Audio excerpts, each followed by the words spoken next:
Alors, rebonjour les amis, re-bienvenue encore une fois sur cette chaîne Eau de Parfum. On va parler cette fois d'un parfum Yves Saint Laurent Y Eau de Toilette, ou bien comme certains gens l'aiment l'appeler Yves Saint Laurent Y, parce que bien sûr Y c'est Y mais en anglais. Alors, pour cette fragrance, elle a été lancée en 2017. C'est un parfum boisé aromatique pour homme. Le nez derrière ce parfum est le grand maître parfumeur, Monsieur Dominique Ropion.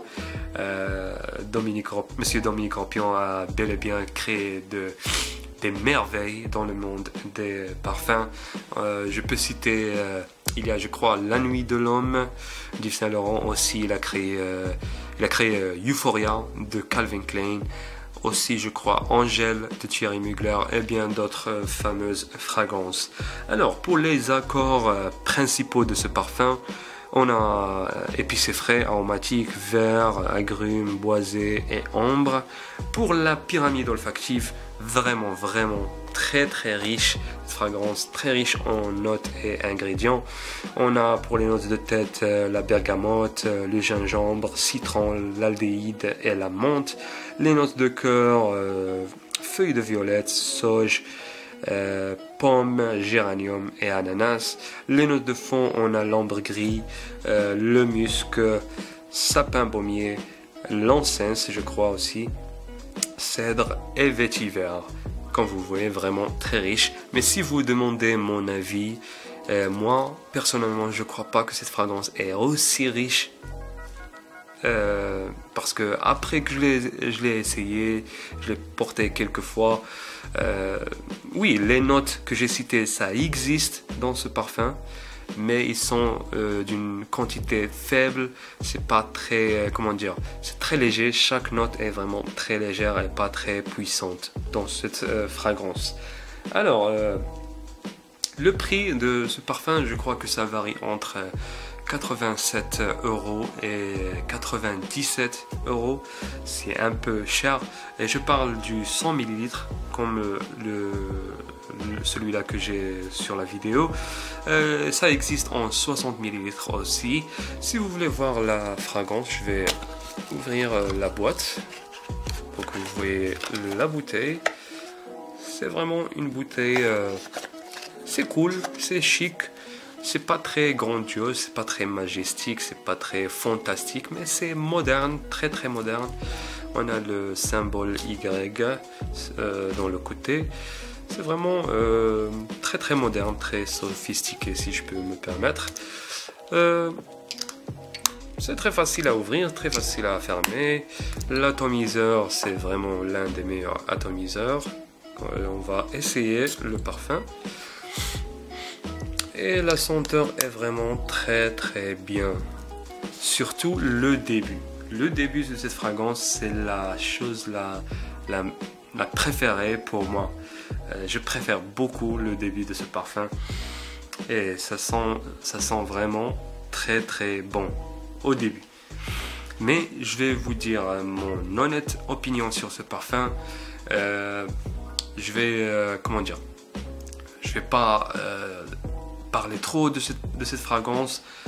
Je vais vous dire, je vais aller juste au but et je vais vous dire, si vous me demandez si je recommande ce parfum, je vais vous dire non, parce que aussi il existe l'eau de parfum, la deuxième version de ce parfum.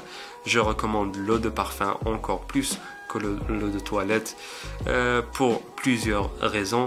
La première raison, parce que oui, les deux fragrances sont chères. Ça coûte environ 90 €, mais l'eau de parfum a une très bonne performance, a une performance qui est encore mieux que l'eau de toilette. Et j'ai déjà, j'ai ici comment dire, j'ai essayé l'eau de parfum sur ces bouts de papier et je le sens maintenant et c'est très bon. Même l'odeur, c'est très différent.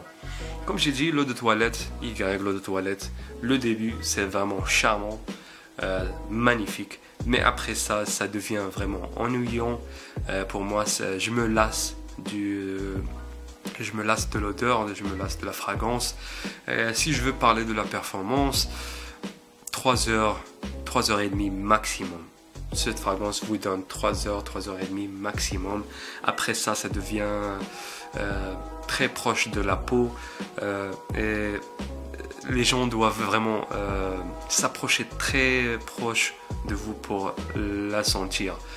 Le sillage, oui, longévité en total 3 heures et demie. Le sillage, on a un bon sillage pour une première heure, 1 heure et demie. Ça projette vers 1 mètre de distance. Les gens, si vous passez près des gens, ils vont bel et bien la sentir. Mais après ça, après 1 heure et demie, 2 heures, ça commence à disparaître. Après 3 heures et demie, 4 heures, ça disparaît totalement. Et c'est ça le point faible de cette fragrance. Si je veux décrire l'odeur, le début c'est un peu citronné, un peu aromatique, un peu épicé. Ça ressemble un peu à Sauvage, l'eau de toilette que j'ai déjà terminé ici. Ça ressemble un peu aussi à Dolce & Gabbana K, très très proche de cette fragrance. Je vois pas vraiment la ressemblance avec ça et Bleu de Chanel, l'eau de parfum ou l'eau de toilette. Même s'il y a un peu, la fraîcheur c'est un peu proche, les deux sont un peu proches en fraîcheur. Je sens aussi pas la similarité entre ça et Dylan Blue. Dylan Blue c'est beaucoup mieux en la performance, le sillage, la projection, la longévité, tout l'odeur, c'est 5 fois, 10 fois encore, 10 fois meilleur que Yves Saint Laurent eau de toilette Y.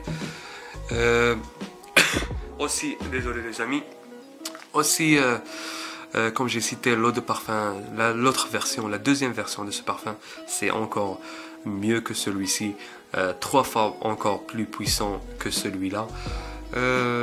Pour le parfum, la senteur de ce parfum vraiment pas très unique, très très familière.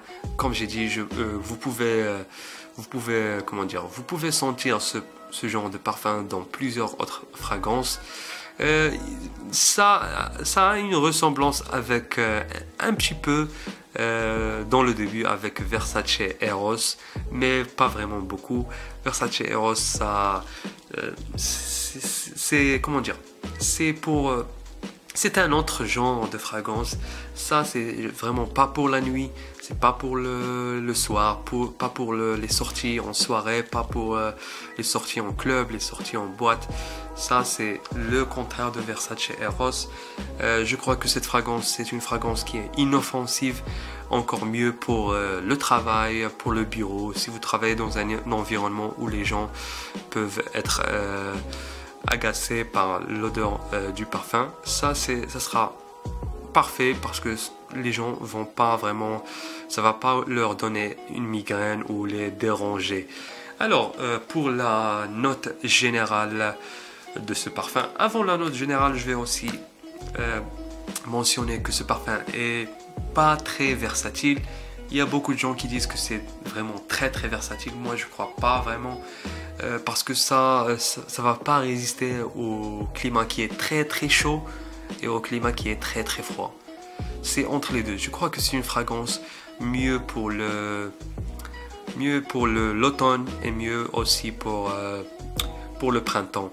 Parfois pendant l'hiver, parfois pendant l'été, mais comme j'ai dit, quand c'est pas très chaud et quand c'est pas très froid, ça va pas vraiment résister. Et c'est une fragrance pour le jour et pas vraiment pour le soir. Je crois pas que c'est une fragrance que je peux, pour moi personnellement, je vais pas la porter pour un rendez-vous romantique ou une sortie soirée ou quelque chose dans le genre. Alors pour la note générale, je donne pour cette fragrance 6 sur 10. Et oui, je veux pas lui donner 5 sur 10. 6 sur 10, c'est... Comme j'ai dit, je veux pas lui donner 5 sur 10 parce que c'est pas vraiment un parfum, modéré. C'est pas le genre de parfum qui est un 5 sur 10. C'est un peu plus... parce que vraiment, j'aime le début de ce parfum. le commencement, les premières 15 minutes, c'est vraiment très très bien. Et puisque c'est une fragrance vraiment parfaite pour le travail, pour le bureau, aussi je prends en considération. Et aussi parce que la senteur de ce parfum est très moderne, et très sophistiquée et un peu, comment dire, un peu propre. Si ce parfum avait une meilleure performance, je peux lui donner 7 ou bien 7,5. Mais 6 sur 10, c'est la note parfaite. Et c'est mon propre opinion. Alors les amis, je crois que on est arrivé à la fin de cette vidéo. Merci d'avoir regardé. Soutenez-nous avec un like et abonnez-vous si vous n'êtes pas abonné. On se voit après. Allez, au revoir.